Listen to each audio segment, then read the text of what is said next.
ఈ ప్రపంచంలోని కొన్ని చేదు నిజాలు చెప్తాను వినండి. ఒక రెస్టారెంట్ యజమాని అతనికి వంట చేయడం రాకపోయినా కానీ అతని దగ్గర పనిచేసే డాబాలోని షెఫ్లు లేదా వంట మనుషుల కంటే ఎక్కువ డబ్బు సంపాదిస్తాడు.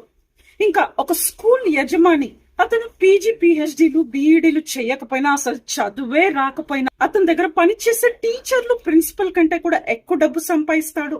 ఒక కాంట్రాక్టర్ అతనికి ఇల్లు ఎలా కట్టాలో తెలియకపోయినా అతని చేతి కింద పనిచేసే లేబరర్స్ కంటే కూడా ఎక్కువ డబ్బులు సంపాదిస్తాడు. ఒక హాస్పిటల్ యజమాని ఎంబీబీఎస్ చేయకపోయినా కానీ అతని చేతి కింద పనిచేసే డాక్టర్లు స్పెషలిస్టుల కంటే కూడా ఎక్కువ డబ్బు సంపాదిస్తాడు. ఇలా విపరీతంగా డబ్బు సంపాదించే వాళ్ళు ఒకరి చేయి కింద పని చేయరు, తమ చేతి కిందే 10 మందిని పని చేయించుకుంటారు.